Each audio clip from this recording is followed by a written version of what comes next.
Good evening, Demon Phil Comics and More New Jersey. I am here with yet another interview for you this evening, and it's been an exciting day as is, and I've had an amazing group of guests up to this point, and like I always say on every single one of them, why stop the tempo now?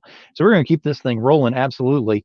Now, as we always do, as I'm in here right now, if you'll go ahead and let me know in the comments you can see and hear me, so I know that everything's working correctly on that. And then please share this out.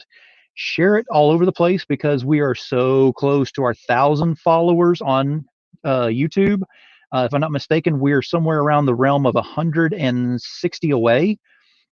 It may not seem like that's a really good deal, but in the time frame that we've gotten them, we're talking about in the last 3 months. I've actually moved from about 200 followers to near the 1,000 mark.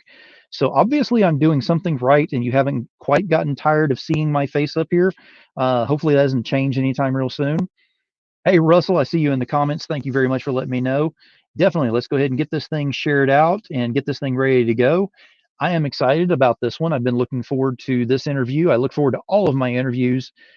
This one has been in the works for a little while. We've discussed about it and had it in the books, and now we're finally up to that point. And I've got some interesting information, some good questions coming up.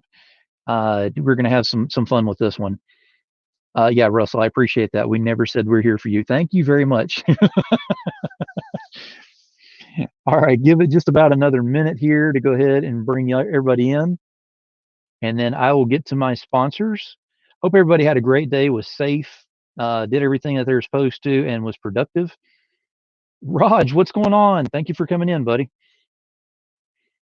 All right, so let me go ahead and remove this banner real quick, and we're going to light this puppy up. Here we go. Demon Phil, Comics and More New Jersey. I am here with yet another interview tonight.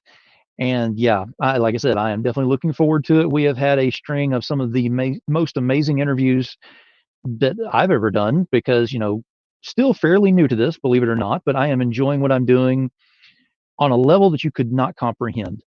So before I get too far into that, let's go ahead and thank our sponsors for this, since I do have sponsors, and I am so happy to have sponsors for this. First off, Sub-Zero Mission. Sub-Zero Mission is that big one that I talk about every single time that actually saves lives. If you don't know enough about this, please look on my wall, find out information on there. If you cannot find information immediately on there, please reach out to me and find out what you can do to help out this mission. They actually go out in their area to find homeless vets that are out there and give them the materials they need to survive every single winter. So it's huge with me on that. The next one I've got is Totally Rad Comics. Totally Rad Comics has actually got Totally Rad Life of Violet, which will be releasing June the 16th on Kickstarter. Be looking for that one. Next up, I have Third Empire Banner. Third Empire Banner, I've actually got Raj in here. I'm going to give you a shout out, Raj. Raj has got Mojo Rising coming out June 2nd on Kickstarter. Yeah, get your mojo on. It's going to be a party. Get ready for that one. Codex Entertainment, we have got Luis Torres has got Lily the Demoness, Chapter 4, which is coming out in July, if I'm not mistaken. And that'll be coming out on Kickstarter, so be looking for that one. 183 Degree Studio, that is Kara Nicole and Alfred Trujillo. And they actually right now have Confessions of a Cosplay Diva, which is on Kickstarter. If you have not gotten onto that one, you need to get on that one. And finally, we have our final sponsor that's on here, which was fairly new that we have added on, and we're very happy to have on board. Pantsless Pizza is on here as our sponsor now. So we're having a blast having them sponsor and enjoying all the time that we've had with that one. And if you don't know what Pantsless Pizza is, oh yeah, keep watching. It's going to get much better. All right. So there's all of our sponsors. Thank you everyone for being here this evening. I am greatly looking forward to this. We've had a blast up to this point, so why stop now? My guest tonight is the one and only Jen Broomall. I decided to go ahead and reach out to her and try to get her on. It's been a little while back, and we've had it locked in because I had to actually put her a little further in the schedule, because at that point is whenever I was actually having to schedule out a little bit, which is very odd. So she was very patient. She waited, and now she is here, and she's not going to be as patient much longer. So let me go ahead and bring her out. This is Jen Broomall. Hey, how's it going? Welcome to the show. Thank you for having me. Oh, absolutely. It was a have to. I needed to get you on here. Yay! Now, for those out there that don't know who she is, if you'll go ahead and let us know who you are, what you do, and how to find you. I am Jen Broomall, obviously, and I'm a cover illustrator. I've been working in the industry going on about 10 and a half years now. And I started with Big Dog Ink, but I've worked for companies such as Devil's Due Publishing, IDW, Valiant, Aspen, Xenoscope, Coffin Comics, which is all the Lady Death titles, and several more indies and Kickstarter campaigns, plus a lot of store exclusives that I've done. So I've been working within the industry as exclusively a cover illustrator. And that is an impressive resume. Thank I you. actually have some questions that are going to be going into that whenever we go along, because I did do some homework on you. Yay! Don't worry, I didn't bring up the good stuff. That's a different time. We Oh, always save God. that for the sequel. Oh, no. What did Google spit out on me? Now, I know that you are going to be working on doing a live draw for us. Do you want to go ahead and let us know what you're going to be drawing this evening? Sure. I actually decided to, and I'm switching over my camera, the Sailor Moon bandwagon here. So that is what I've got my sketch, which I drew in my sketchbook. So you see, I had printed it out because it was really tiny. I did a little thumbnail. And I don't usually do this style, but I figured I may as well try. And now I'm penciling it on watercolor paper, and we'll go from there. Excellent. Well, as you're going along in your drawing, if you don't mind, I'll just ask you some questions and we'll kind of go through that as we're going and Sure. have some fun with this. Yes. Now, as I said, I actually went and did some research, and I'm going to go ahead and bring up your website here. That way everyone else can go into there and look. It is all of the links that we're going to be talking about are actually in the both the YouTube and the Facebook links for Comic and More New Jersey. So if you go there, you can actually click directly into it. But this is her website, her main website here. Mm-hmm. If you go look in here, it's actually very interesting, because this is where I did a lot of my research, was in the About section. Because Mm-hmm. you learn a lot about your artist or your creative teams and everything by going in the About section. It's not just what they put in here, it's how they put it. So I have some questions I was going to ask you on here. Sure. So first thing is, it says on here, Jen Broomall is a self-taught artist who over the last 10 years has refined her skill set, mastered her medium, and developed a finesse style that sets her apart from the rest. So my question is, self-taught, what exactly, if you don't mind explaining that a little bit? Well, it's kind of one of those things, right? When I was in college, the whole comic book being a school wasn't an option like it is now. It's kind of like I think there was the one in New York, and that was pretty much it. And there was no way Podunk me was going to go to New York. So I didn't take any art classes or anything in college. I actually have a degree in musical theater, believe it or not.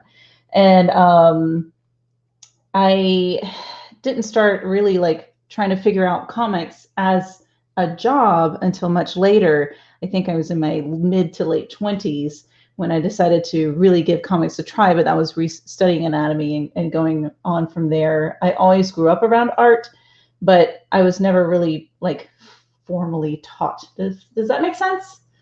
Oh, absolutely. So, yeah, so the whole comic stuff, like all the comic stuff that I do, I had to sit down and figure it out, and it was like, okay, you draw like this. It sucks right now, but let's make it better. That was how I did it.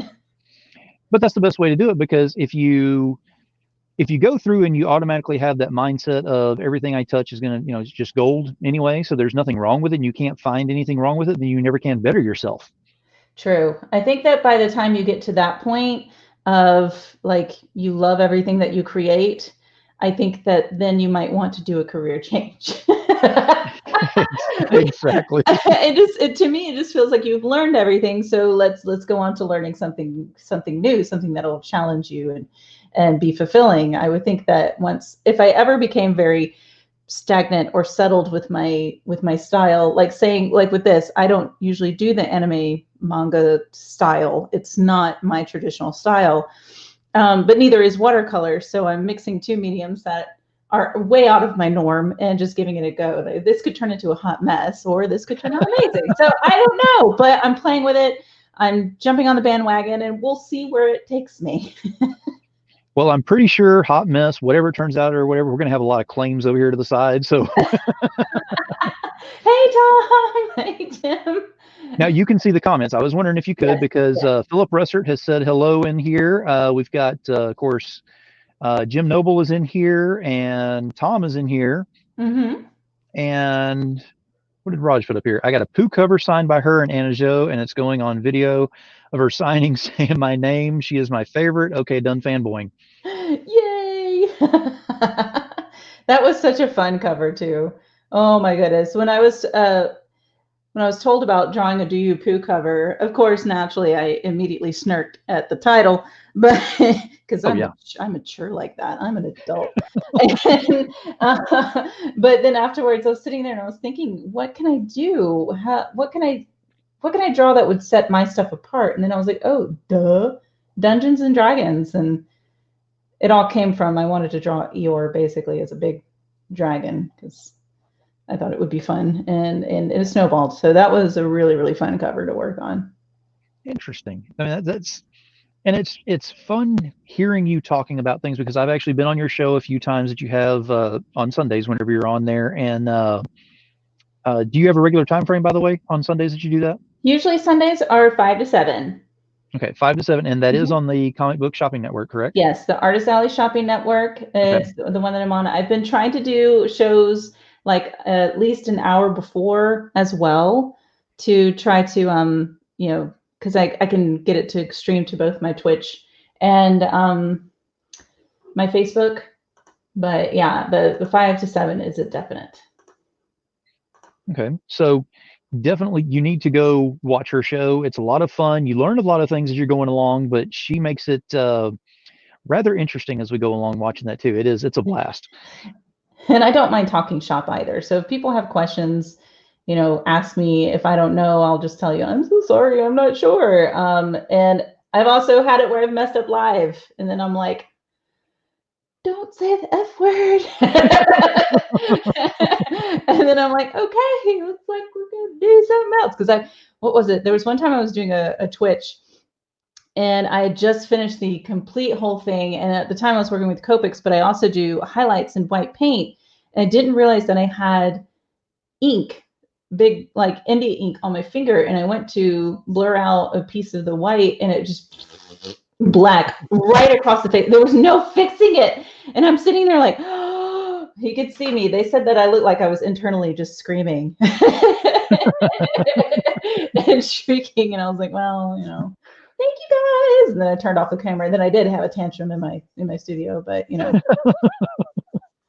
you don't want to go live with that. Then that goes viral. Yeah, exactly.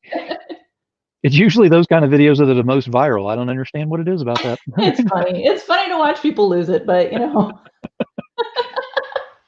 Now, you mentioned earlier about some of the mediums, so I kind of wanted to touch on that, because it says on here that you are adept in pencils, ink, Copic, and watercolors. Is yes. there anything in particular that you actually prefer over another, or are you just kind of like open to whatever on there? I started off with Copics. Copic markers, despite how expensive they are pretty forgiving as a medium themselves. Because they're alcohol based, you can let them dry, but you can also reactivate them versus watercolors, which will, if you try to reactivate, will bleed all over the place and stuff like that. But the problem that I had is, one, the price, and then two, just the fact that my inventory of Copic markers, though vast and extensive, will evaporate. They're hard to get these days. It's hard to come by. And so I was sharing a studio a few years back with Nin, and she and I were sitting there. She is strictly a watercolor artist. She's phenomenal, incredibly talented. And she was watching me work with Copics, and she just told me, she's like, you approach them the same way a watercolorist would approach their paintings. She's like, you should give it a try. And I did. And it seemed like for about 2 to 3 years, I just couldn't get it. And I couldn't grasp the medium. I couldn't wait for the paint to dry. I just didn't understand. I couldn't color mix. I couldn't do any of it. It was so frustrating. And it still is a frustrating medium because you have no control. You have to let go of some of it. And I'm still learning personally. And I was given this from my friend Javier at a show. I was watching him work and basically calling him a witch while he worked. I was like, "You're a witch! How are you doing it? That's insane!"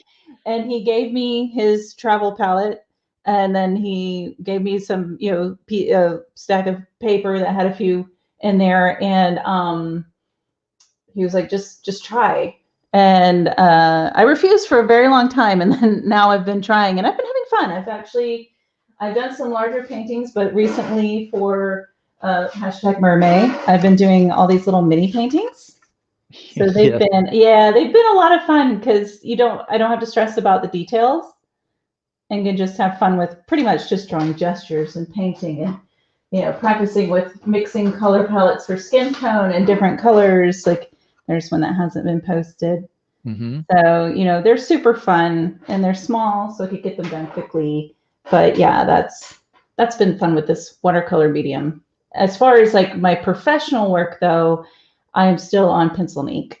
And I'm going to probably stay that way until I can master a medium before I feel comfortable pitching to companies like, "Hey, you totally want to, print up my painting stuff because it's awesome." How would you hate to talk that up and then totally butt kiss it and be like, you know what? Never mind. Just kidding. Well, So isn't it all about on how you pitch it? I mean, you can have just a blank canvas with a dot on there and go through this whole pitch, and everybody's like, "Oh my gosh, I've got to have that art." not in comics. But I'm in the wrong field, so I can go get my bananas. Tape it to the wall. They're like, "Buy this. It's amazing." So yeah, I saw that and I was like, I'm in the wrong art group. Now you mentioned about the mermaids because I actually looked up on there too, and I don't. What day are you up on those? I'm consistent. I painted ahead. So yeah, I cheat and I went ahead and painted I think I'm almost finished with all my little mini paintings, but I've been posting them consistently on time. So we're on day 22 now. Right. And the thing is if you haven't been paying attention to this, definitely go look at her Facebook, and you can look on there and see. It's actually on the art of Jen Broomall. Mm-hmm. But if you go look on there, you can go look at it, and whenever she's talking about different skin tones and different poses and everything, it's nothing but mermaids that you keep scrolling through on there, Yeah. but they're all different. There is none that look anywhere close to being alike on there, which is very interesting to see because the colors are different, the poses are different, the outlines on some of them are a little more bold on some others. I mean, there's all different things that Yes. were tried out on this, and you can see if you start going through on how much difference is on there. It's amazing.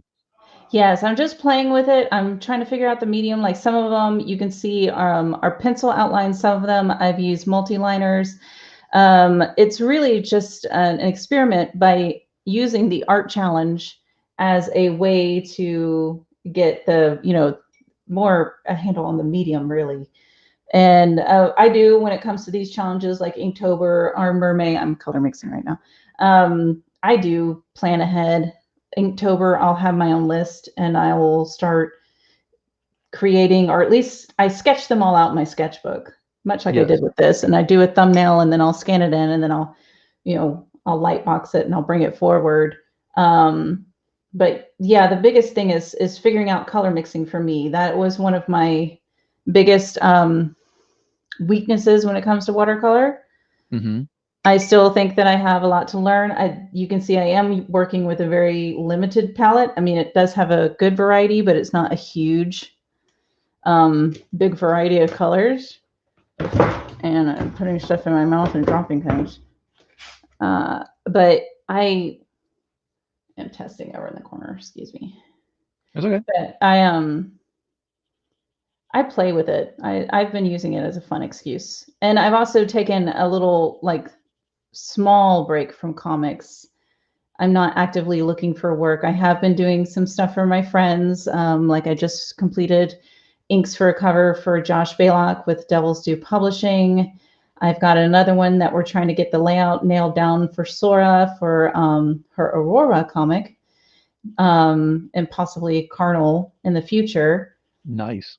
And but I haven't really been out like, pounding the pavement looking for work because I wanted 2020 to be my year to take that break and have fun, experiment with art, and find things, discover things, make mistakes, and then it was like, oh, guess what? And then you're also going to have to deal with this. But it has given me a chance to play and to figure out this medium, to discover what paper I even like. I mean, finding the right paper is half the battle. True. I keep hearing artists saying things, especially about the blanks, that Oh, there are some that they like using and some that they absolutely abhor.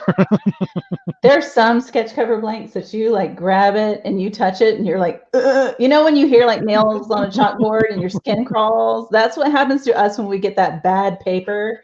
We're like, oh no, this is going to be bad. It's all going to look like mud. But it's true. Good paper can handle a lot. Bad paper, oof, can make Yeah. a really amazing piece of work look bad.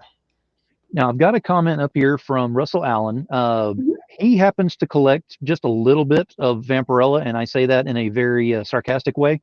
Oh, So he said, I love your Vampirella covers, especially the #2 colored by CC De La Cruz. So, yeah, he's giving you a huge compliment on that because he collects slabs, hangs on to critiques. So it's a very big thing with him. oh, thank you so much, Russell. I appreciate that. And yes, oh my gosh, Cece knocked it out of the park.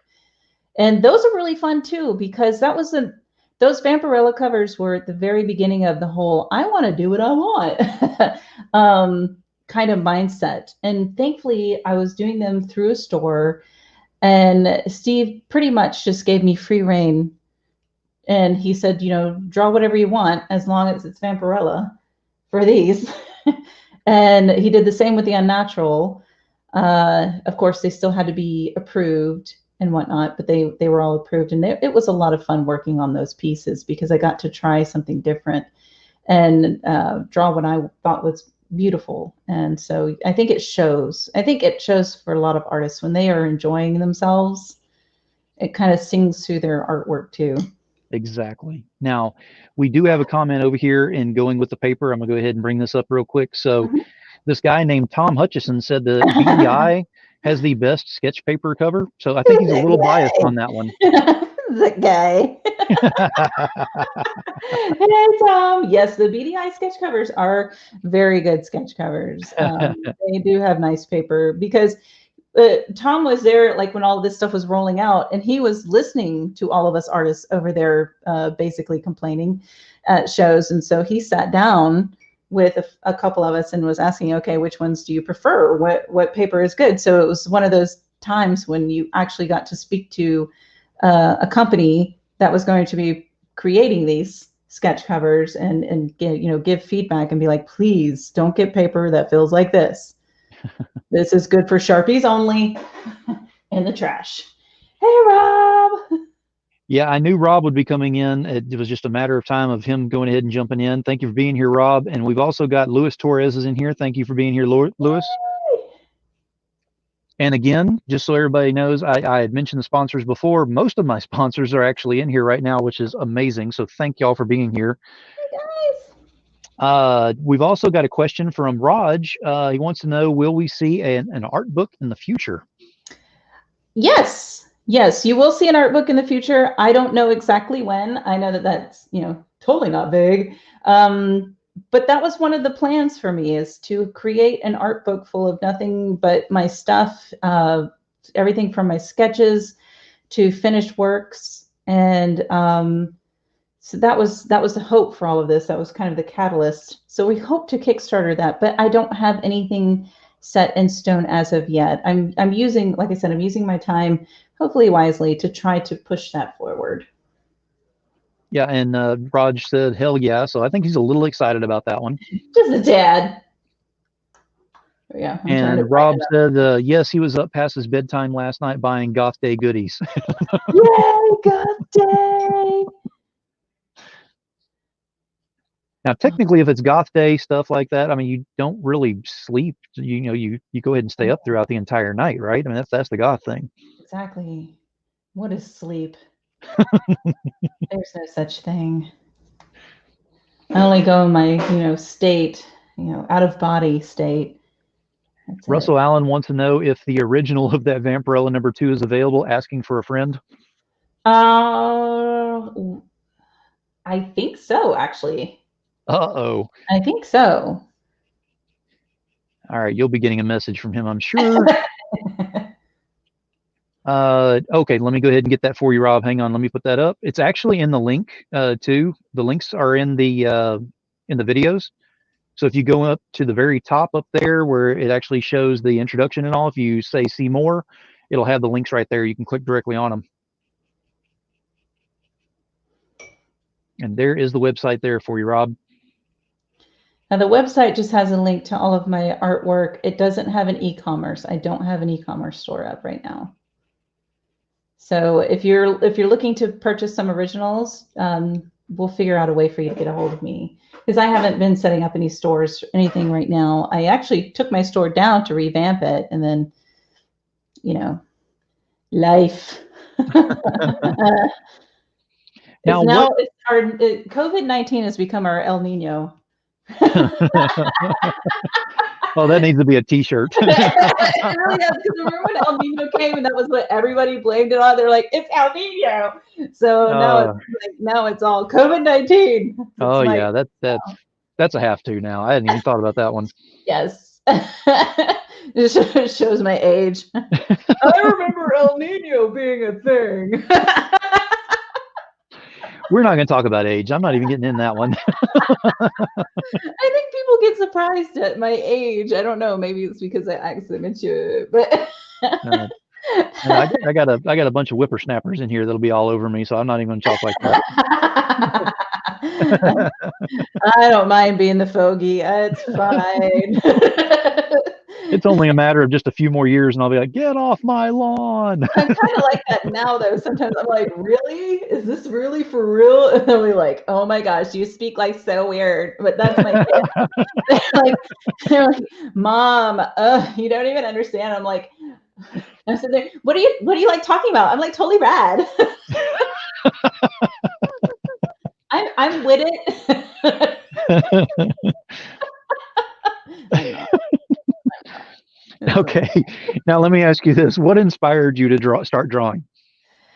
I always loved to draw. I grew up around art. I was very fortunate to have creative parents. I had a father who was into architecture. He designed several things for the Navy, and my mother was a graphics designer in the heyday of doing everything traditionally. I'm talking everything. And so I grew up around it. I always grew up with the fundamentals, and they would tell me, stuff like, balance and negative space. So, I mean, I knew art growing up, but I didn't realize how much I knew about it until, I got around other kids, and I was like, what do you mean you don't understand what composition means? My aunt is also an art professor up north. She is phenomenal. But what's really interesting with growing up around all this art, and then especially creative and artistic women, is that I was always exposed to just pursuing it for the joy of it. And yes, there was my aunt who had a career in it, and my mother did as well. And before, she became stay-at-home with me, but it was something that was always there. So I don't think any kind of moment prompted me to start being creative and to draw and to always, because even with musical theater, I joke about having a musical theater degree, but that's still a creative degree. That's still being creative in some form. I believe that music is a creative outlet, dance, ceramics, building, construction, like building something with your hands, like any way to kind of express yourself and vent your thoughts and your emotions. I find, writing, it's all a creative outlet to me. So I don't find drawing or painting as that's an artist. I think that as long as you're expressing yourself and you're pursuing it for the joy of it, I think that that is it. And what prompted me to start pursuing comics as a career was I got laid off. And I was 6 months pregnant with my first kid. And back in my 20s, I was told, you know what, you're too old and you're going to have kids. So don't even quit your day job with trying to get into comics. So I guess I got into comics out of spite.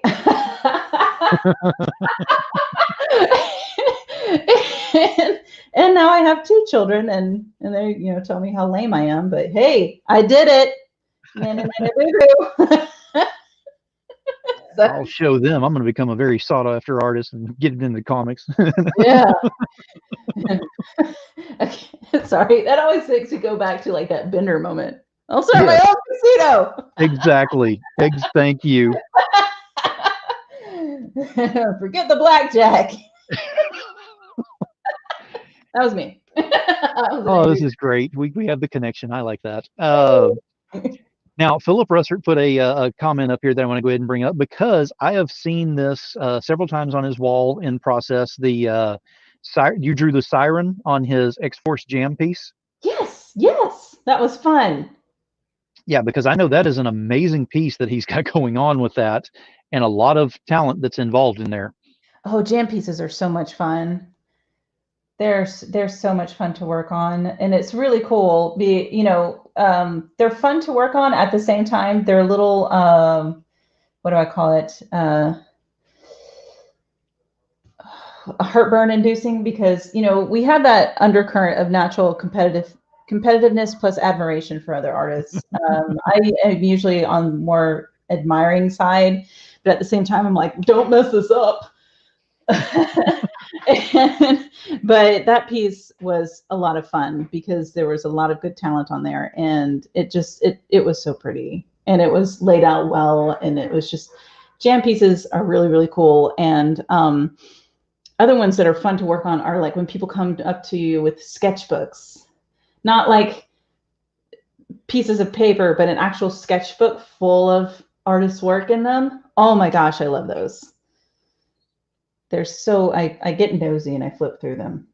Like, I have to look at all your stuff first. And Rob Schiff said, Spite is a powerful engine. And if that's the case, Rob, then she's running a Hemi over there because she's running this. I wouldn't say it's spite now. I'm not spiteful anymore. I would say that was kind of, I remember sitting there and very pregnant and going, well, what am I going to do now? And then just like thinking back on that critique, like when the man critiqued my artwork, he really had some good points. His critique was solid. His feedback was sound, but it was when he was like, you little lady, here's what I think of you. And it was like, really? And I cried, and it was like, oh my God. And then of course, a few years later, I'm pregnant, I'm laid off, and I'm thinking, oh my God, he can't be right. So then I was like, nah. And then I sat down and kind of had my Iron Man montage and started sketching and studying anatomy and pushing it and submitting my stuff for, I think, a couple years. And after with Tom actually and Big Dog Inc., they gave me my first break, and I believe they had an artist drop out, and it was they're like, okay, you're gonna audition by drawing me a cover, and that was that. Now, let me ask you this: what comics influenced you growing up? I was really influenced by the Wildstorm and Image and all of that growing up. Like when that breakout happened with Jim Lee and Scott Campbell and McFarlane, all of those folks going and making their own stuff. And then I remember opening those books and going, what? Because you would open them and they would be amazing. And just hair flowing everywhere, stuff just not making sense, but looking really cool. I mean, that was like the cake for me. Penny hot tub cover. Tom remembers it. I hate that cover. And I'm always like, Tom, just burn it with fire because it's so bad. But, hey, it's history. It's history. We'll just call it memories. But yeah, was big on the 90s influence, definitely. And I think that you can kind of tell with my passion for drawing hair all over the dang place. But since then, I was really also influenced by outside stuff like, Brian Froud obviously was a huge influence for, I think, my generation with Dark Crystal and Labyrinth and, Jim Henson and all the Muppets, like just visually things like that was very big for me growing up to be influenced by stuff like that. So I have a lot of, I guess, influencers coming at me from all directions. And honestly, you can see a lot of that style or that influence, like you said, directly in your work and some of the things you do as well. Like you said, the hair or Mm-hmm. some of the poses or something like you can definitely see where Wildstorm would come into play or Yes. some of those right along with that same line. And, Gen 13, Mm-hmm. different ones like that were out there because a lot of artists have one style that they'll run with and they really don't adapt to too much else. You have an adaptation in there, but you also still have an influence that's in the background. It just changes up at times, which is very cool. Yes. And I mean, I was also influenced by this show, Sailor Moon. So I had the anime, I had the comics. I think that honestly, like looking back and seeing all of those influences, like looking at Sailor Moon, I was watching this show and then I'd wait to watch Gargoyles and Batman the animated series. So I mean, my tastes and influences were all over the map. So I think that my art reflects that in a way. But the thing is that thankfully there is a consistent style underneath it all, so that when people do see my stuff, they're like, "Oh, Jen drew that. It's just a little Yes. bit different here." Yes. Shameless plug for the doghouse on with BDI and everything, because whenever we're in there and we start a claim war, Mm-hmm. your book gets shown up there, and before they're even saying who it is from or whatever, everybody's out there yelling, "Broomall, Broomall, claim, claim." Oh, God. At least you're not like, "Who is this person?" Is this a new artist? No, she's been around a while. Well, it's kind of like that Steph Wilson person. Whenever you see those covers, you just know it's Steph Wilson. So, Yes. You just see it and it's obvious. Even though, I mean, if you look at some of my older stuff that Tom does have, versus my newer stuff, you can put them side by side and they don't, you can see the growth, but you can still see the underlying style that is embedded in there that will always be my lines, just improved. right. And that's basically how I look at artwork anyway. I'm like, okay, this is what I do. Like the same with this watercolor. Skin's a little oversaturated. That's why I'm moving to hair. But I'm learning and I'll keep trying and I'll keep making it better. Exactly. That's all you can do is keep improving on that. Mm-hmm. Now, I will say that Steph is actually in here in the audience. So thank you for being here, Steph. And I give you crap because you tend to give it back as well whenever I'm just a church mouse everywhere else I go. So I don't understand what the problem is. I love it. I love it. And as far as Tom, we got to see the older stuff at some point. You got to put that out there where we can all enjoy that. Oh, don't have me live for that. I'll be like, no. And everybody will be like, I want it. And I'll be like, I'm buying it all. And then I send him a picture of a bonfire. Like, I bought them all and I burned them. No, he knows better than to give me those. Actually, it would seem that I now have your first cover in my possession. Oh no. Listen to that evil laugh. I love it. Oh, they don't call me Demon Phil for nothing. I love it. I love it. It's not like it's a horrible cover. I mean, it's just, to me, I look at it and I, cringe inwardly because I can see all my mistakes screaming at me. But at the same time, I can, look at it and be like, okay, I learned a lot with that piece. Well, is it okay if I show that? Because if I get some people over in the audience that say they want to see it, then as long as it's okay with Jen, we will show that on here. As long as you show my new stuff so they're not like, wow, she really does suck. We don't need to be listening to her advice. That guy was right.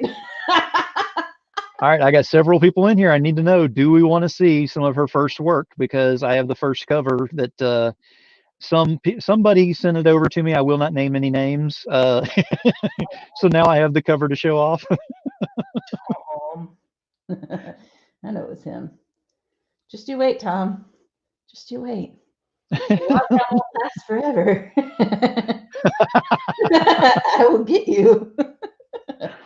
I know Tommy's probably like, bring it. All right, let me go ahead and bring this up. So let me do a share screen here, and we will go for this. Guys, please know it is really bad. It is so bad.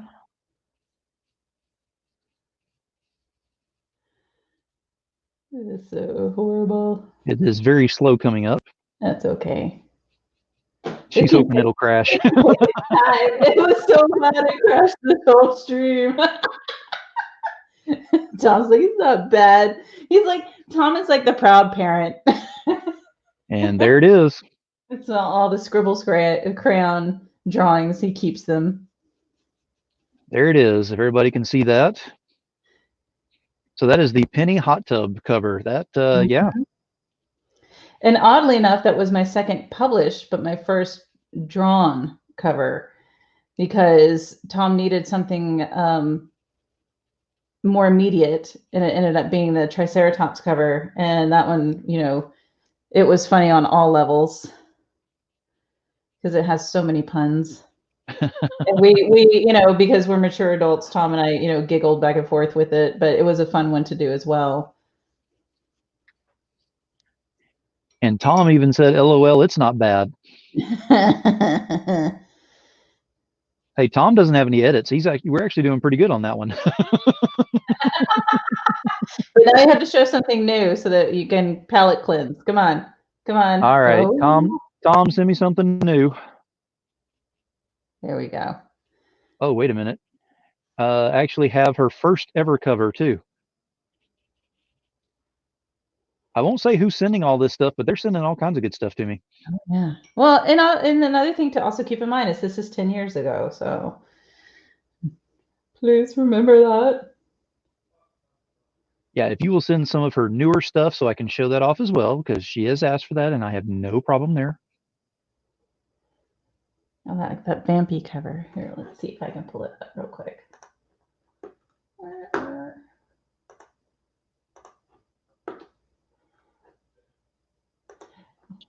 And Tom says, all artists grow. This is very true. We do. If we didn't, that would be bad. Right. That would be very, very bad. Completely agree.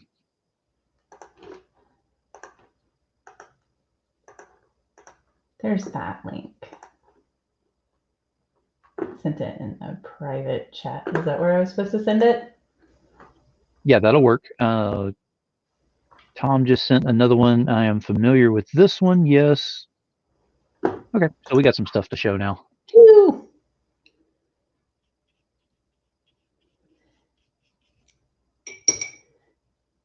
All right, so let me go ahead and bring this back up. Technology is a fun thing at times.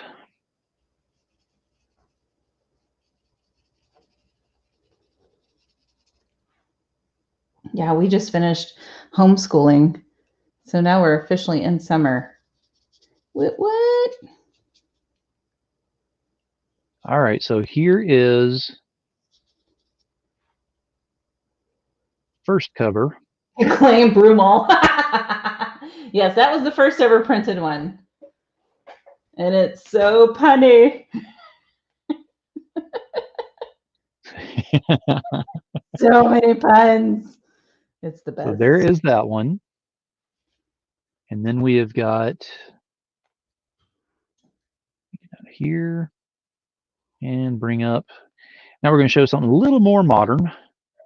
Oh, yay, Joan. Yes. Now that was beautifully done because it's not the regular, you know, wings with feathers. Steph, by the way, Steph loves feathers. So this was, you know, very different than what he was looking for on there. Steph, do you really love feathers, or is that just sarcasm there? Would the demon lie? Yes. Trust me, I don't like drawing feathers either. Like sometimes I'm like, yeah, woo, it's gonna be awesome. And then like halfway through, you're like, why? And there's Steph's answer right there. Feathers suck. They're the worst. artist. So bad. That's when you're like halfway through, and then you're like, I'll just leave this to the colorist. And the colorist gets your stuff, and they're like, son of a. Didn't draw any of it for me. We're like, what? I don't know what you're talking about. Tell No, me there's right there. well, there's always evolution to your art practices that you do and everything. Like we've talked about, you either get better or you get stale and stagnant, and then you just kind of fall off the reservoir with that one. So what you want to do is keep working on that and keep bettering yourself. So we can definitely see where the evolution has come from your work, because even the stuff that you turned in back then, that is stuff that I would be interested in having in my collection, no problem.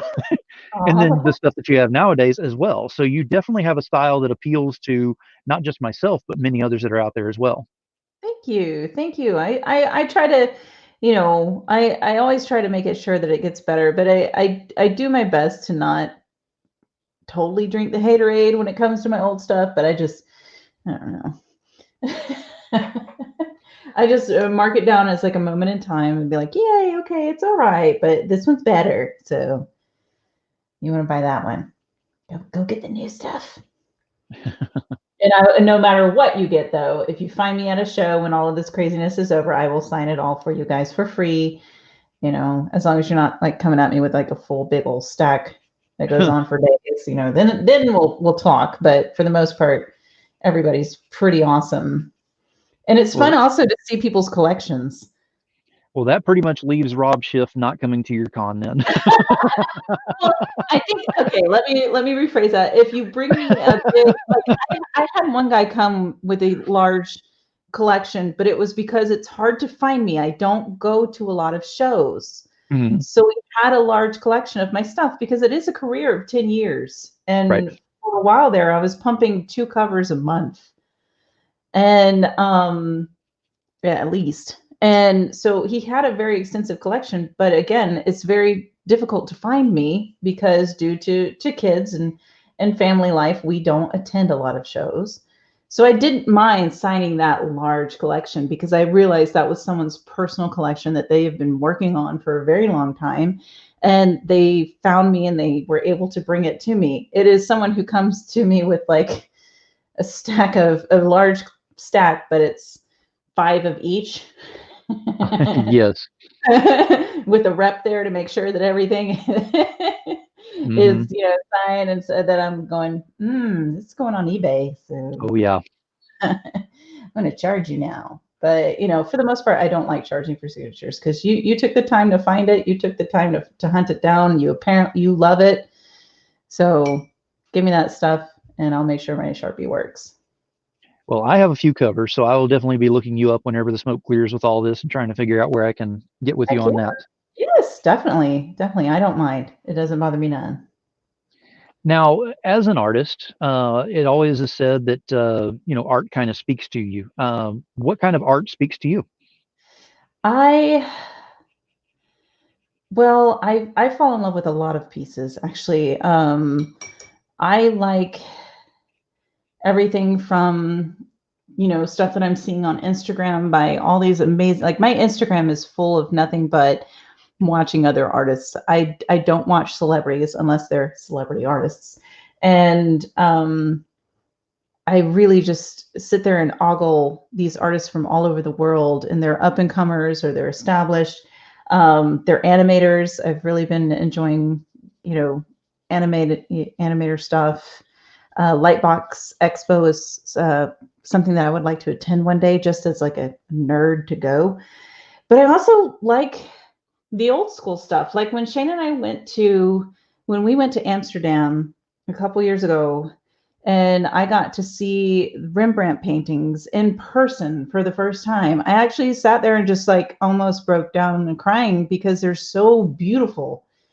You see these pieces, you see these prints, and you don't really get the full impact of them versus going and seeing them. And also like the Van Gogh Museum, we went there as well, and that was emotional. But so I think that what art speaks to me is I tend to gravitate towards stuff that is more fantasy. I think that that seems to be my wheelhouse right now, especially. Hmm. I'm enjoying the fantasy genre. I think that it's really fun. I've always loved like the stories and whatnot. So I tend to look at those and to study those. But then I also like looking back at the classics and even stuff like, some people make fun of George O'Keeffe, but I loved her artwork when she used her art to express her pain through her husband's passing. And it was something as simple as she always painted a crow in her painting. Right. And it's stuff like that. So it's, to me, I like the story behind the art as much as I appreciate the artwork. Now, the art that I don't like is like the banana taped to a wall. Then I'm going, what am I doing? And they're like, I'm just making a statement. And I'm like, something tells me you just weren't ready for your final and you just made this up. So, but I think that it tends to be all over, especially with the revamping of Dark Crystal and watching the puppetry and the brilliance of all of that. That's been amazing. And seeing that they brought back Brian Froud and Wendy, and now his son's working on it as well. And they all have similar styles. It's really, really cool. So yeah, I tend to nerd out and do stuff like that. How does Jen feel about werebears these days? I think they're awesome. He's a little bit of a fan of a little book that's called Ursa Minor. So he's just wondering if you might make a comeback on that at some point. That's a Tom question. So take it away, Tom. Oh, trust me, he's asked Tom in several shows. I haven't been turning down stuff. I mean, I haven't approached Tom asking him for anything. I know that Tom's got several artists lined up in the stables right now. So there might not be room for me. So that might be part of the reason for the delay, which is absolutely totally normal. I mean, there's a lot of us in the industry. So sometimes it's an availability thing. And then also, Tom has been very kind in giving me my space and going, let you grow and things like that. But I would not reject said Werebear or any of the other titles. Tom and then, of course, plenty of time, October.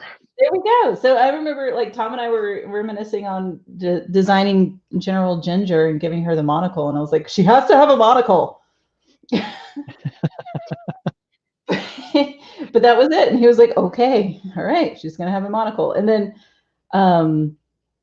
also designing some steampunk stuff and then having the interior artist go, no. That was something that I did with Big Dog Ink. Is I didn't just do covers with them. We were doing character designs and things like that, and I would just draw stuff that I thought was awesome. Because again, coming from the '90s influence, I'm like, it looks cool. It doesn't have to make sense. It's just gotta look cool. And so I was doing all of this, but I would forget that the poor person doing the interiors would have to draw this over and over again. And then I would get the message back like, what are you thinking? I'm sorry. Now, you went over your resume, shall we call it, whenever we first started off into this. And some of the ones that were on there were, BDI, Coffin Comics, Zenoscope, IDW, Valiant, Dynamite, Image. I mean, and many more on top of that.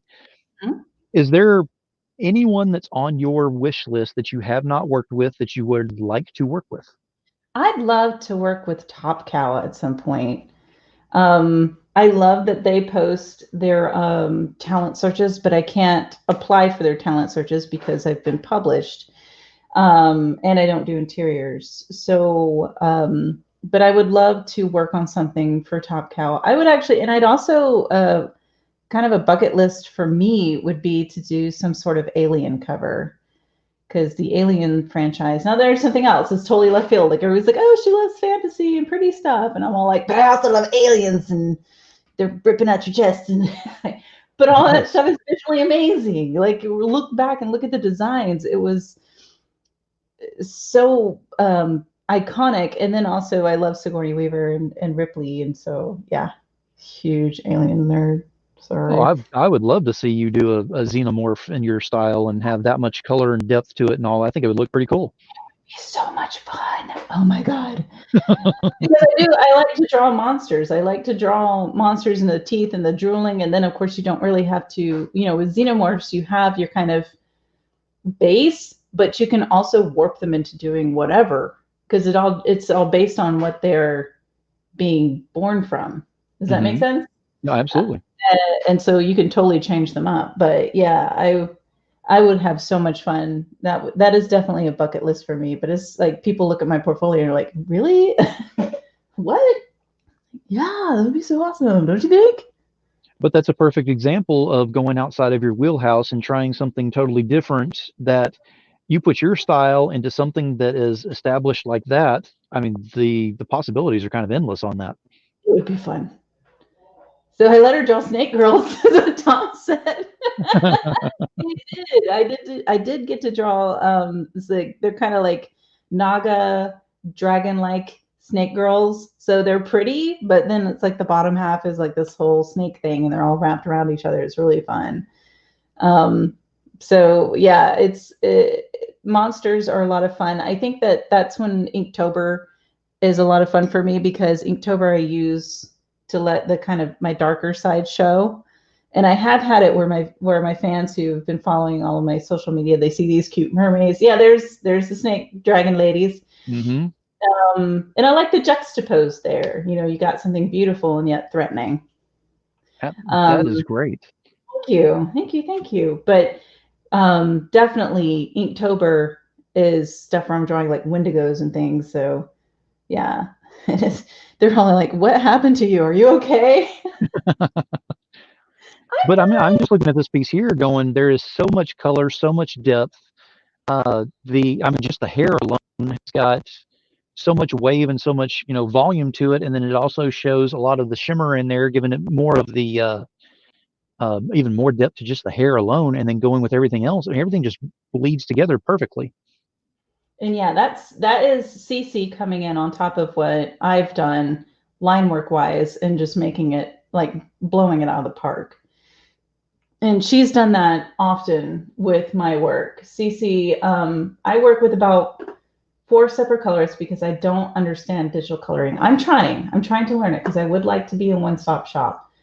But CC definitely has figured out how to interpret my lines.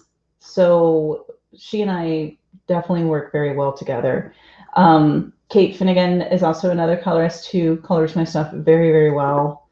And Sanju, he's one I've worked for or worked with. So I think that once you get that great match, Yes. it's just like a wonderful inker as well.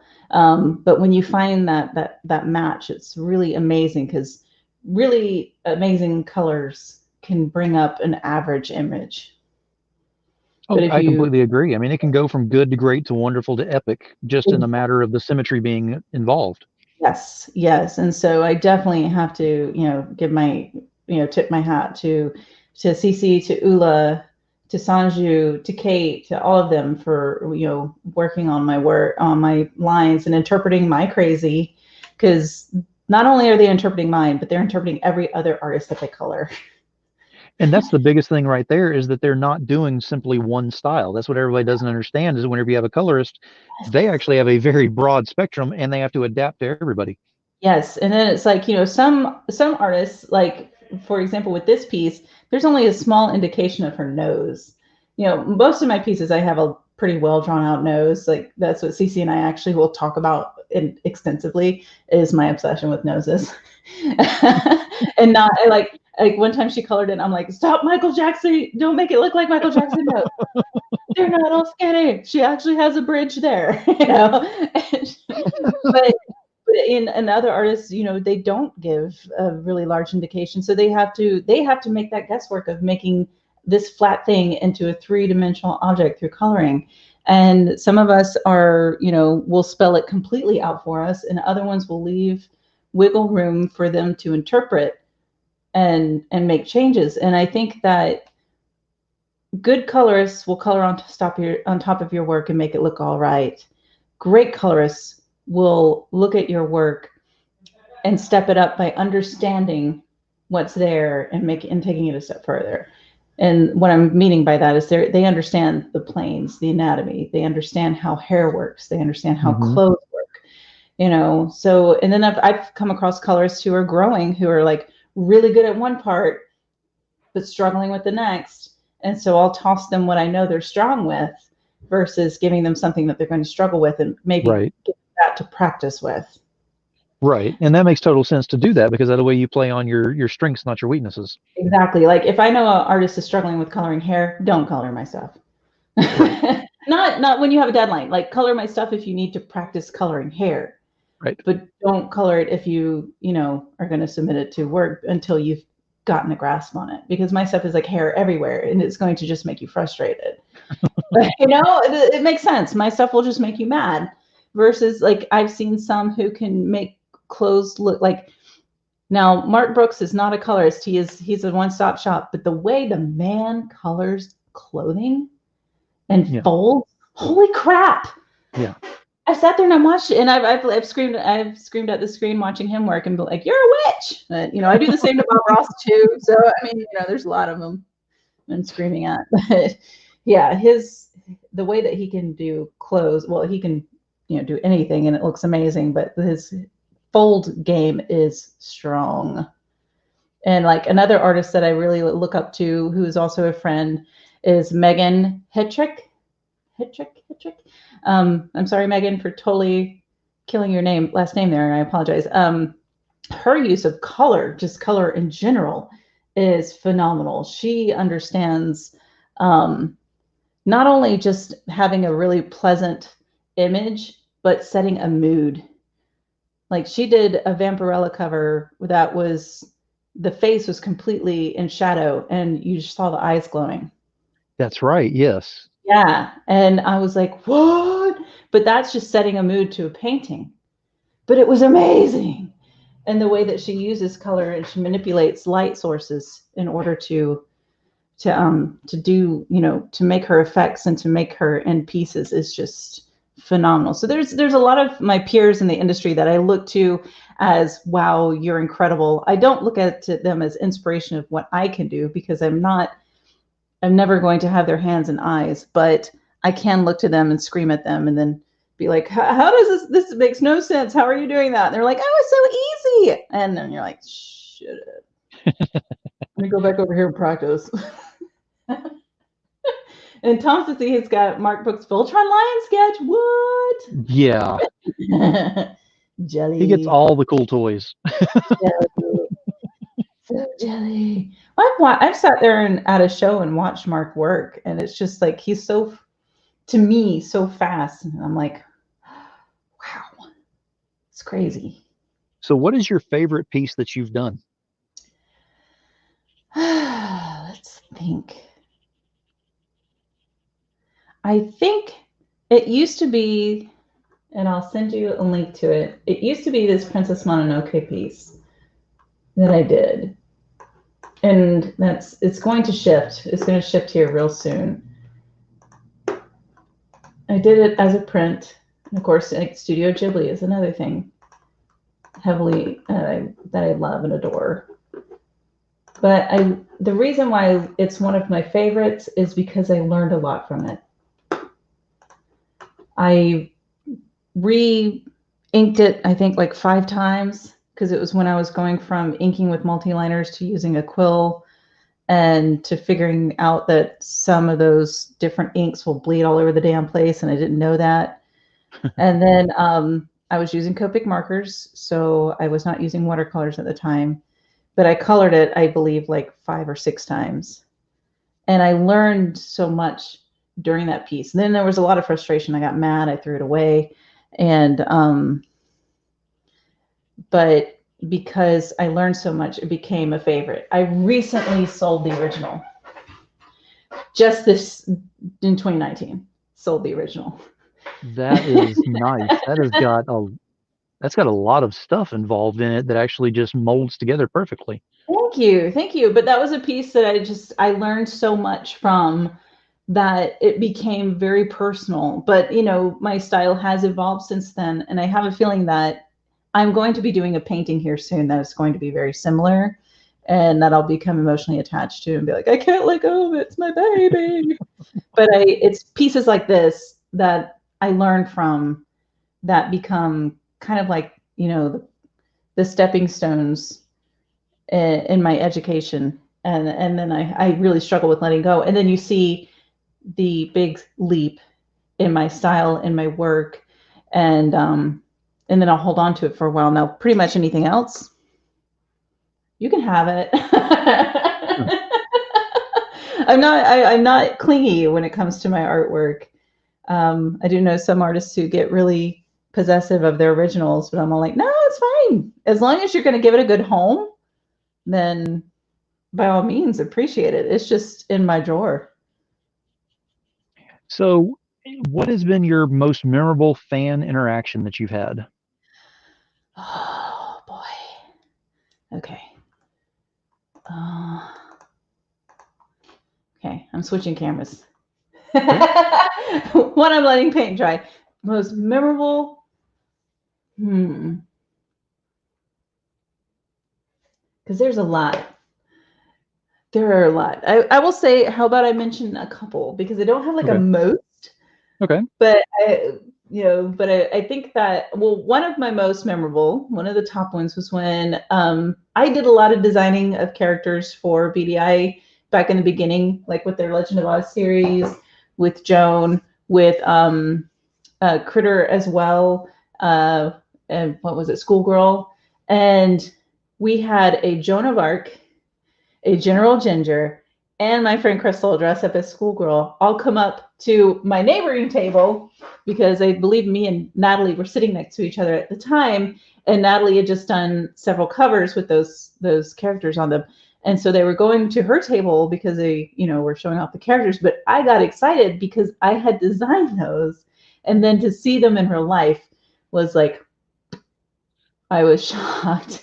And so I got really excited and I took their photos. And another really fun one is Shane and I use conventions to really cut loose. And Shane, if you don't know, is my husband.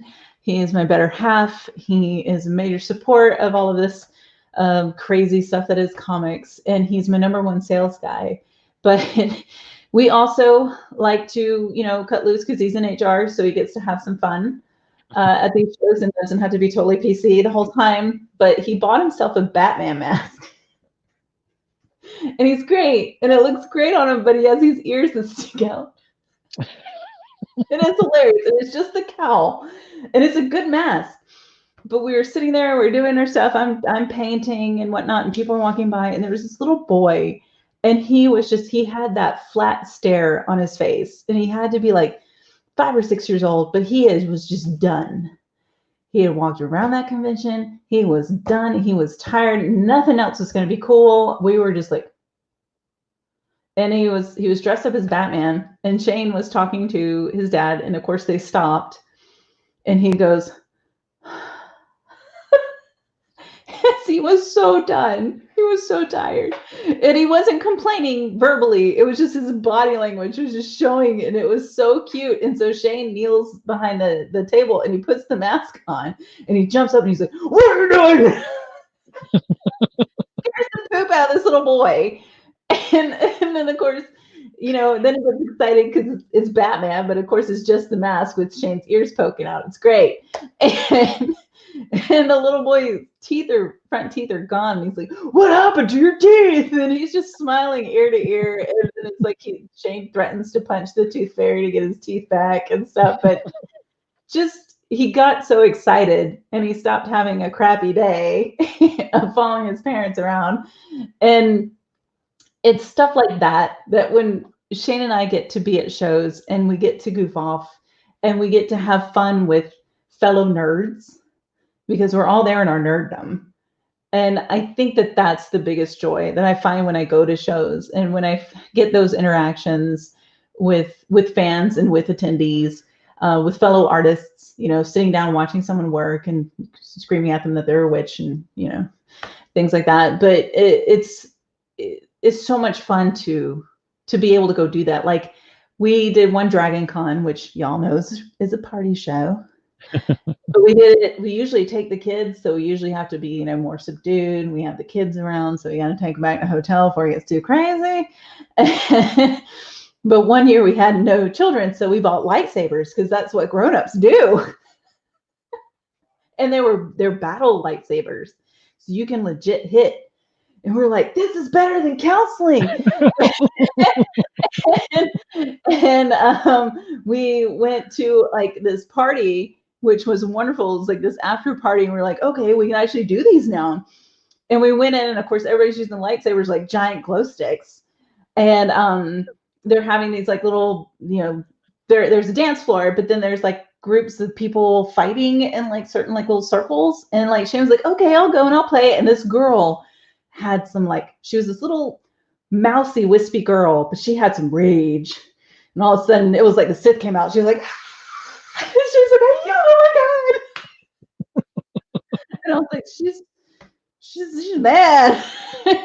But then we realized no one could dance, so we were having a great time with a bunch of nerds like ourselves. We also couldn't dance, so we all just nerded out and had a great time. But I think at conventions, it's that celebration of nerddom, whatever it may be, and being around people. And finally, like, it's so accepted now. And for me, I'm not like, you're not nerdy enough, you can't hang out with us. No, I think that baby nerds, established nerds, people who are just figuring it out from the movies should all get together and welcome each other. Because, you know, I remember, well, it's me being old, I remember when it was like not cool.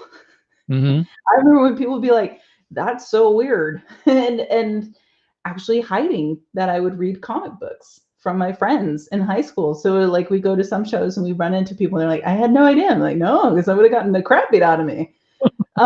You know, you legit would. And now you won't. So I think that it's a good thing. And I think that, you know, like celebrating cosplay, that's another form of creativity. They built that whole thing. It's amazing.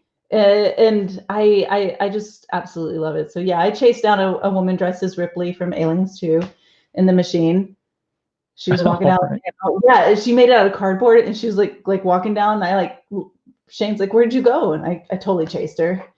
So there's a lot of memorable moments. And Tom, I do remember the C2E2 banner. Yeah, I was wondering if you were going to see that up there. I was going to bring that up whenever you were done with that. I'm classy. Real classy. I had drawn this very tasteful image of Joan, but it shows her posterior. And when I had rolled it, that's all I saw. And then I turned around and I mooned everybody with it. Because that's what happens when you bring a classy old lady to a con. So yeah. But I mean, you have to have fun with what you're doing, or it's not even worth it. Exactly. We have fun, and I think that what us artists, especially who go to conventions and stuff, that's what we're missing this year. Is we're missing that extended family. Yes. Because for the most part, my life hasn't changed too much, with the exception of homeschooling, which, as far as my day to day, I work from home. I do my artwork, and then, you know, then I parent and so on and so forth. But I also miss that whole being able to see everyone, to give everyone hugs, to talk shop with fellow creatives, and then to, you know, also talk nerddom to fellow nerds. So I think that that's something that we're missing. So these streams make it nice for us to reconnect what we're missing right now that we're not getting. And that actually kind of segues into my next question. I don't know if you can see my questions over here or not, but so with everything that's going on with the current situation and all, and you're just talking about, you know, going in the online streams, how much of a change was it for you to go ahead and adapt as we have had to here with all this? Like pretty much, like, well, my day to day has changed, like with the homeschooling. That was a lot.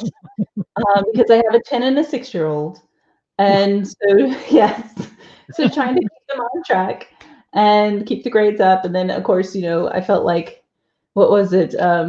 me and Lisa were like, just do it. Just run, go run in the backyard. We're trying.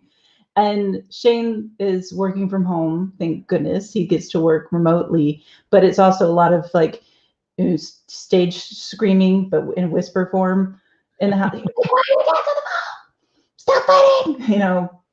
So that's changed.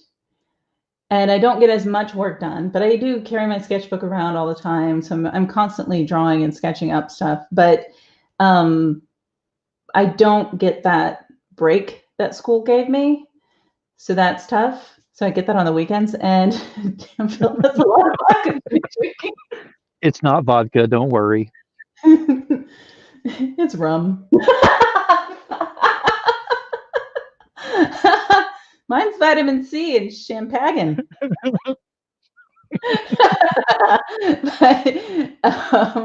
But I think that the tough part, the whole adjusting to all of this, is not going out and being able to attend to conventions. Those would be my breaks. And so we are missing that. Adapting, I have been trying to do the streams, but I can't stream during the week because I take up the internet. So I would be competing with Shane for his, all of his meetings. And then of course, the kids would take over. It'd be every 5 minutes. Can I get something to eat? And everybody would be like, no, we ain't watching this. Now, I'm going to go ahead and say our mysterious benefactor has sent me yet another picture. Boy. To go along with the story that you just gave. Oh. So I'm going to go ahead and bring this up here real quick. Classy. So everyone else can go ahead and enjoy this. Because I'm a classy lady. There's the banner. I wish that you had that picture of Ian, because Ian did one too. And it was great. But that is phenomenal. I mean, like I said, if you can't have fun with what you're doing, it's not worth it. And that's a lot of fun there. Yes. And that's pretty much us at shows. That right there sums up our conviction. Everyone's like, are you serious? How are you doing all of this? And I'm like, I'm having fun. Yeah. We're gonna have a good time. Because I've discovered in the past, like in the beginning of the career, when Shane and I would sit there and be like, we got to make so much money. Because you spend hundreds, if not thousands of dollars to attend these shows as an artist. Mm-hmm. Sometimes we're spending more than attendees to buy the booths, to get the hotel, to get the travel. All of that is coming out of our pocket unless we're brought in as a guest. And that's very rare. Right. Especially on the art side. Like if we were celebrity, that'd be different. And even celebrity artists, it really depends on how big of a celebrity you are.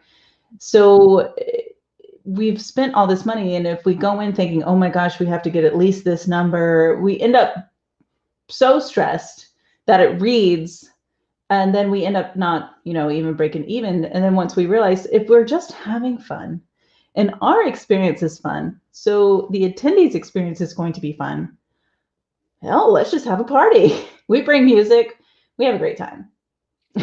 And that's the best way to do it, because I mean, you're going to a con, it's your escape from reality. We actually recreate a brand new reality every time we step into a con. So whenever we're doing this online, it's kind of the same thing that we're trying to recreate. Now you don't have the human interaction. Yeah. And a lot of that's going to happen later on. As soon as the smoke clears, there's going to be a lot of human interaction going on. There's going to be a lot of hugs, a lot of handshakes, a lot of people that are just going to be up close going, I've missed this. I've missed this energy. I missed you so much. Yes.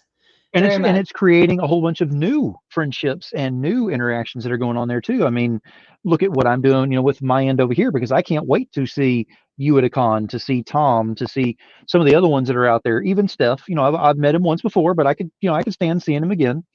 But I mean, it's a blast, and everyone has to admit. With our commissions for feathers. Yes. Exactly.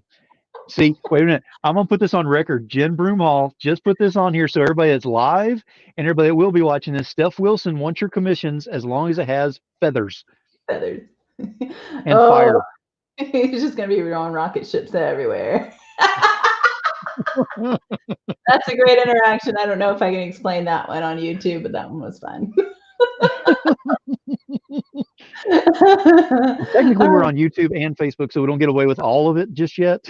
That's a different show. Okay, I totally understand. It's a good way to break the ice with meeting someone new who's a big name.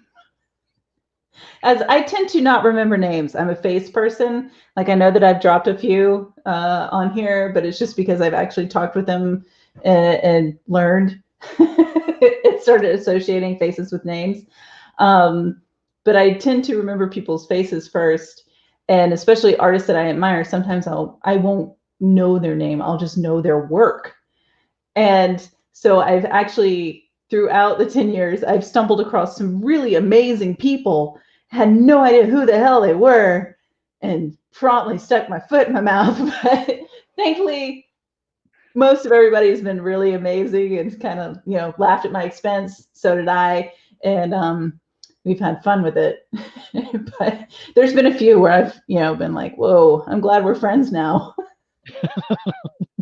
Well, you have to be able to laugh at yourself, for the things that you do as well, because other people are going to do it. And if you don't have a thick skin, especially in this industry, I mean, everywhere else is the same way, but this industry as well. If you don't have a thick skin here, you don't survive. No, I think it's yes and no. Because I Right. think that for me, it's not necessarily needing the thick skin for other creatives or companies. Because I mean, Right. I understand being told no. Right. There's so many of us banging on the door to try to get in. It makes sense. And I think maybe this comes from the years I spent auditioning. I'm used to being told no and just going, okay, I'll see you again next week. That's just something Yeah. I don't mind. And Yeah. and getting critique on my art, that's fine. It's when people start attacking your personality, your gender, and all that kind of stuff that I'm kind of like, whoa. Yes. But for me, I find that a lot of the negativity, I think that is for the nerd groups, us, and I say nerd in the most loving way. I think we're pretty obvious on if we're going to be negative or positive. So it's pretty easy to read up front. So it's kind of like, I won't hang out with you, but you're pretty fun. We'll go hang out. Well, and it is. It's the respect factor, because like you just went ahead and said there, once you cross that line of the respect factor, then all bets are off at that point. I also think that like attracts like. Yes, exactly. And Shane and I are big personalities, especially when we're at a show, because again, we're having fun. We also, we're not afraid of crowds. Sit there and tap dance and jazz hands. So, we put on a good show, but the show that we're putting on is genuine. It's just us amped up about 100%. And when we come home, we're tired. We're like, whew, it will take Hmm. like a week to kind of just, but Yes. that is still how we are. Like even when we're hanging out with our friends at home, we are gonna have fun. This is what we want to do. And so I think that people who enjoy that will gravitate towards our table. People who maybe we overwhelm might not. So we try to cater to everyone, but at the same time, we try to stay as genuine as possible, because that's one thing that does pet peeve me is people who have the facades. And I'm just like, I'm too old to start that. Everyone's like, is your online persona the same? I'm like, yeah. Ain't got time for that. Oh, so you don't go and sip the good stuff with the pinky up and everything whenever you're around everyone else out in public? Not nice clothes and stuff, and I gotta go visit family and do church. I'll be quiet, but I mean, honestly, they know it's me because they see me streaming online. So, but I think that I don't sit there and have it on and then turn it off and Right. get all gloom and doom behind the scenes or whatever. I think that being genuine, being sincere, I think it reads. Oh, And yeah, I completely agree on that. Jen, any story arcs genre you want to write but haven't had the chance yet? Ooh, Justin, that's so amazing. Guilty pleasure. I have been reading a lot of webtoons for Really? this COVID-19 experience. That's been my like thumb scroll. I really love like Lore Olympus. I love her use of color to tell a story. Plus, her style is amazing. But I've been reading them, and they're so. Some of the stories are so silly, but I kind of love that silly genre. Plus, drawing those versus drawing the interiors of a book are a bit different. Not as much detail needed and necessary, not page layout, it's just a single strip layout. So that might be something in my future to work on, building up my interior experience. I have done interiors in the past, but they were very difficult for me. So Mm-hmm. And that would definitely give you some practice on that while you're going ahead and expanding on a whole different, yeah, level that you can do on the side. whole different thing is that, again, out of my wheelhouse. So here I am, many pots on the fire, but it would be something to play with because I do have a story. It's more of a like fantasy genre, kind of a romance, like a, oh, are they going to smooch type thing? But hey, it's fun. Nothing overly epic. I have those stories, but I'm not ready, if that makes sense. And I worked with Tom. I did a 6-page story once, and then I thought, ooh, I got the big britches on, and I'm going to do a 40-page book. And then I realized I'm not there yet. I did it. I got it done. I think by the end of the book, you can see I hit my stride and my rhythm, and I started to figure it out at the end of the book. But I realized that with the age of my kids right now, that to try to do interiors for a comic is not feasible because of the time it takes me. And I am a slow artist because I'm also learning. Mm-hmm. But if I was to do something like webtoons and start getting used to doing those, weekly or monthly updates and getting that stuff out there, and also maybe learning digital stuff as well, that might help me pursue that in the future. Mm-hmm. And see, it's strange hearing you say that every time that you're still learning, because we just brought up a few of your pictures of, whenever you started to what you've done recently, and you can see the evolution in there. It was still great whenever you first started. It is spectacular in the epic class of what it is now. And you're saying that you're still learning. That's amazing that you still have that humility, and that's something great to have within the industry. I constantly want to learn. Like I eventually want to be one of those artists who is a one-stop shop. I love working with the colors that I work with now. Don't get me wrong. I think they're phenomenal. I think they're incredible. I also think that their careers are blowing up because of their skill level. So I think that for me, like with doing the watercolor, and I was speaking to some folks, and combining the watercolors that I'm learning and getting the looseness versus my comic book stuff, which is very tight and controlled. I think that those two are going to probably meld together here. I would probably say by the end of this year, next year. And you're going to see a style shift again. And that's kind of where I am right now. I'm in this transitional phase, which I'm glad I'm not doing any work at the moment, because I do sense that a leap is coming. And when I say a leap, it's like that Princess Mononoke piece. That was a leap, and then my artwork, was consistent. And now I see my artwork is going to make that transition. It's going to take another leap, because as I figure out and loosen up with the watercolor, it's going to show my lines and so on and so forth. But the biggest thing is to just stay authentic within my own work. Yeah, and we're definitely interested to see what the leap is going to be and where it's going to go from here, because every evolution just adds another layer to wow. I mean, it might not look like the stuff from the past, but it will keep going. And I think that that's not something to be mad with. I think that I think that watching an artist evolve is good. And I think that maybe that's a good thing that I haven't worked for, like, say, the big two, is that my style hasn't been established too much, so that when it does change, people aren't like, I don't like this.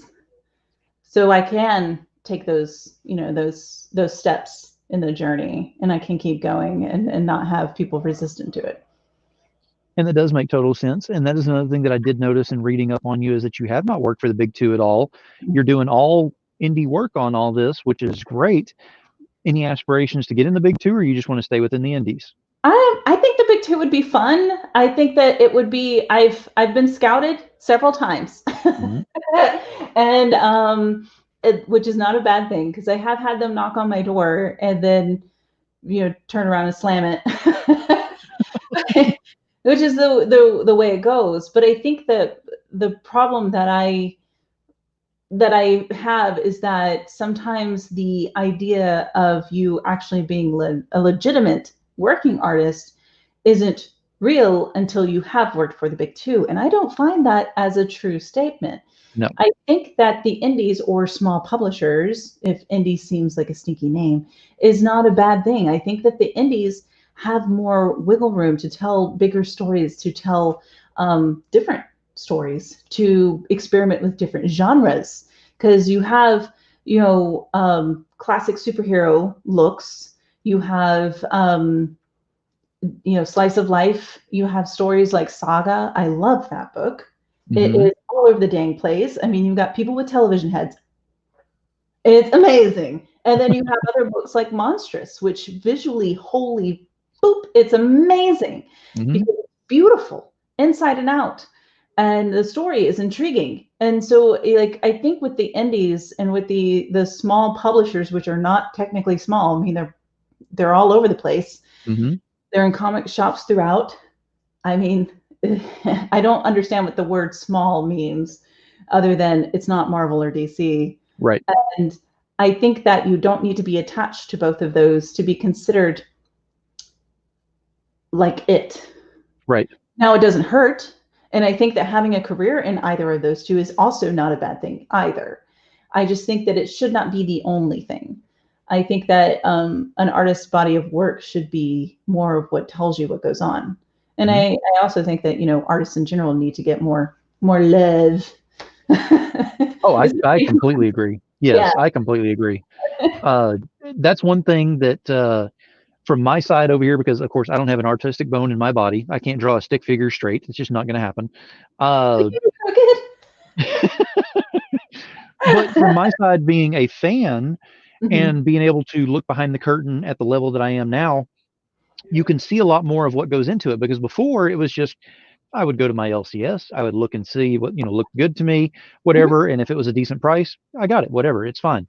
Now it's like, I start breaking things apart. I want to see where the pencil lines are. I want to see if there's any blue lines on there. I want to see if they're actually, if they're bleeding outside of the panels, what's going on with it.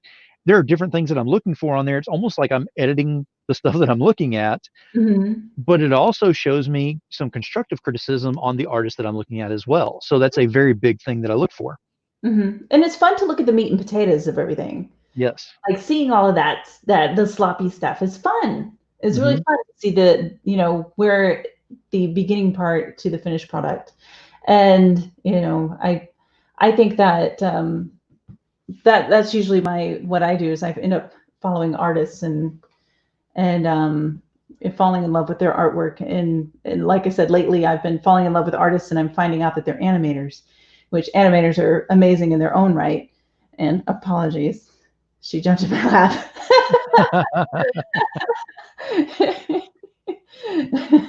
They tested the butt hurt alarm system. I wouldn't say it's butt hurt. I would say that it's mostly just like, there's more than those two. Now, granted, the movies are making people more interested, so we gravitate toward what we know. But like, I was handed Monstrous because someone was like, "You really need to read this book. It's beautiful." And I opened it up, and I was like, "Oh, it's amazing." Yeah. And I just started drooling, and I love it. And then Saga, I had heard some good reviews, and I started reading it and fell in love with that series. And I actually tend to love and follow French artists and their comics. I can't understand the thing that they're saying, but it's beautiful. So yeah, and stuff like Mobius, and it's yeah. So as long as it's a visual medium and it's beautiful, I'm going to enjoy it. And that's the best way to look at it, is be open-minded in what you're going into. You don't have to specifically say, "Oh, it's Marvel, I don't want to look at it. It's DC, I don't want to look at it. It's whatever." Oh, yeah. You need to at least give it a chance and at least look through it and see if it actually has something that speaks to you or not. Because if it doesn't speak to you, then it's not for you at that point. I think there's a difference when you are collecting the covers and stuff for art purposes, because there are folks who enjoy just that. For me, I want to read the story within as well. And there are stories within Marvel and DC that I do gravitate towards and I do love. I just also love the indies as well, because I think they allow you to experiment and play. So, yes. Boil and mash them stew.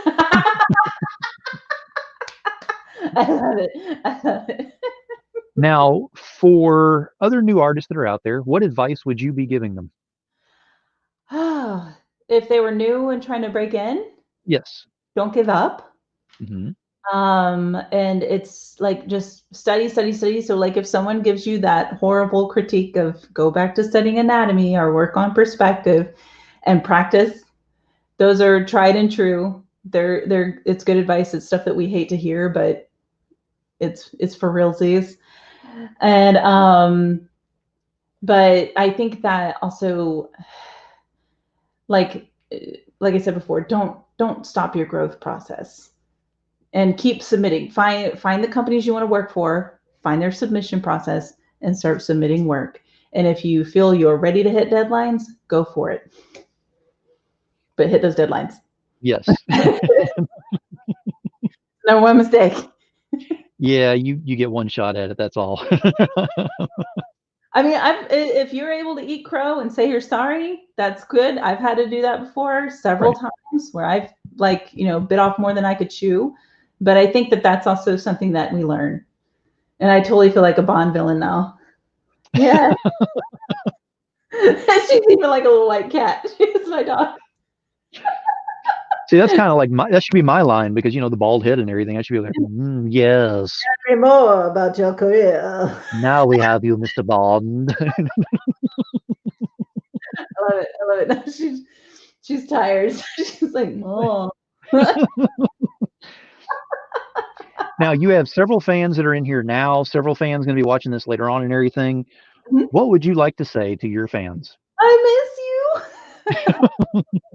I do. We really do miss you guys. We miss all of y'all. Like to give y'all a hug, to go to those after parties with our grown-up lightsabers because we're adults.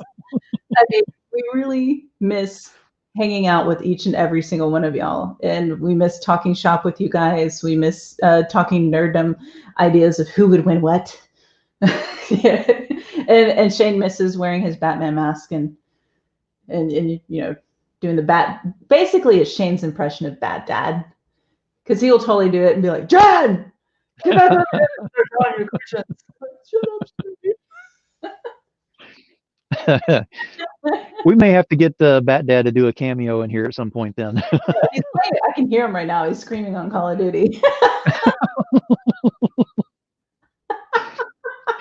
Oh, so it's not work related. I got you. No, he's not using that voice. That's not very HR. No, he's like, oh, they're over there. They're blah blah blah blah blah blah. The drop site. I don't know. I don't play. Although we have taught our children how to play Gauntlet. That's fun. Nice. Shane and I used to play that arcade game at the local bowling alley because Shane and I met in high school, and we'd save up our quarters and we'd go to the bowling alley and spend hours playing Gauntlet. And now we've downloaded it on our PlayStation, and now our little ones play it. And my youngest, who is 6 and a pretty princess, is the warrior. All right. I wish that we could give her more options to dress him because he would be fabulous. He would be a Rainbow Princess Unicorn Queen. If my 6-year-old had anything to do with it, and it would be amazing. So, Yes. Gauntlet. Let's do some upgrades. Yes, definitely. Oh yeah. So yeah, there's all kinds of fun stuff. So if you guys are on PlayStation, we happen to be playing Gauntlet, it'd be funny.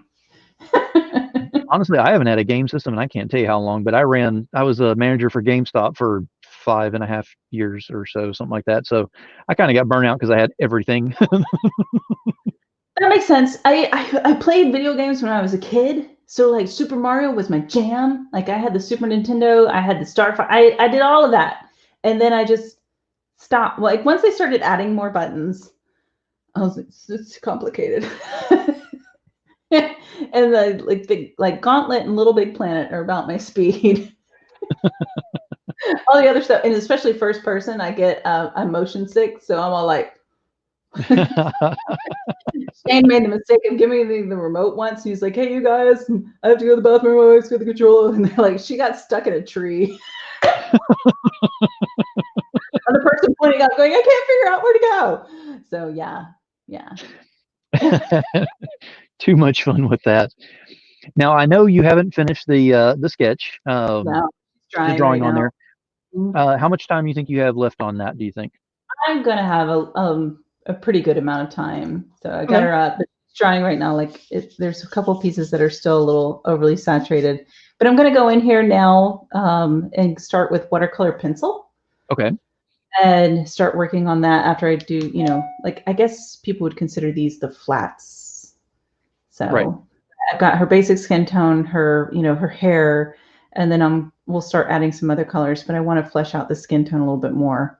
That always seems to be my process with coloring is I want the skin tone spot on first. Oh, And absolutely. Yeah. It looks great. thank you. And if you guys are interested in my stuff, go on to Instagram or Facebook. I'm on my Facebook art page, Art of Jen Broomall, definitely, because my personal page, I don't accept friend requests from people I don't know just because my kids are on there. Mm-hmm. And but my art page has all my art stuff, and you'll see all my posts of the mermaids right now, and they're tiny. Yeah, the mermaids are actually very cool. Yeah, they are. They're tiny, but there's 22 of them that have been released so far, and like I said, they're all different styles, different colors, different. I mean, everything. There's no two alike at all. No, and that's been the fun part with Mermaid. And I'm contemplating, and what I'll do is I'll change my camera again and I'll go through these little guys and you guys can look at them so far because I have more than 22. It's just 22 is what's Okay. posted. But I might participate in another challenge next month called Unicorn. Okay. Bunch of unicorns. So we'll see. Yeah, those are really great. They're so much fun. And again, I use this to practice trying to make as much of a statement with minimal amounts of line work and using color more. See, and sadly enough, you're showing me the unicorns. You're showing me the mermaids, and only thing that's going through my head is the xenomorphs on how they would look, whenever you're doing that. Next year, mermaids. That'd be great. Like, look at you guys, look at it, it's so cute. You laugh, it'll be a #1 seller next year. Xenomermaid. I love it. I love it. I love it. It's so done. Although I did kick myself. I was like, God, I think next year I might just draw Derek Zoolander as a merman. And then I just have to draw the same face with different tails over and over and over again to show my versatility. Oh, yeah. That would work. Every day it's the same thing. Merman. Yeah, those are really cool. I like those. Yeah. So yeah, this is how I've been able to figure out watercolors quickly, plus different poses. Well, it's different poses. Like you just had one, like 2 or 3 back that was doing the splashing water on there, and that's different than some of the other ones that are on there. And this one I still have to add some more too. I was working on her last night. And then this is how they all start. They start as like little sketches. And I cut all these down. But yeah, so I have a few left. And that's #mermaid. And then of course Sailor Moon redraw that's going around. So I decided to jump on the bandwagon for this, but we'll finish this piece. It'll probably take me a couple of days just because I go slow with the watercolors. I don't pursue them quickly because I'm still understanding this medium. There's nothing wrong with that at all. So I'm going to, work on it a little bit more. Like I said, I'll probably go in there with some watercolor pencils and see if I can flesh out the skin tones and make sure that's good, and then keep going. Yeah, no, that sounds great. And if you will, please tag me and let me know, whenever it's done, when you put the picture up, so that way I can take a look at it and I can go ahead and share it out as well and show that you had started it on the show and everybody else can enjoy it. Definitely, I will. Jen, we have had an absolute blast having you on here this evening. I look forward to having you on as a guest again in the future, whenever you're ready to come back on, if you want to. Definitely. It'll be fun. If you'll go ahead and give us last audible shout out on where we can find you, and I'll have those links also on here as well, so you can get to her pretty quick. Sure. You can always find me on www.jenbroomall.com. That is a good like hub site, and you can find all my other stuff on there as well. If you want to go on Instagram, it's Jen Broomall. Not very many Broomall, so it's Broomall. And then Facebook, I have an art page, Art of Jen Broomall. I don't have an e-commerce store, but if you are interested in purchasing some originals from me, or if you have any questions, let me know, PM me, and I'll get back to you on that. And it looks like Russell definitely wants to get with you because I know he had mentioned earlier about that Vampirella too. So he'll be reaching out. Yes, definitely. Just reach out to me, and if I happen to go silent in the middle of a conversation, just understand I'm also got the mom hat on at the same time. So usually I'm interrupted by I'm hungry. Or It a puppy. happens. A puppy. Puppies do it too. Shit, look at her. Look at this dog. Shane gave her a mohawk. This poor, and it's even on her head, so she's like a multi-corn. Look at that. This is us, y'all. We ain't faking it. Just too cute. He held her down and did this to her.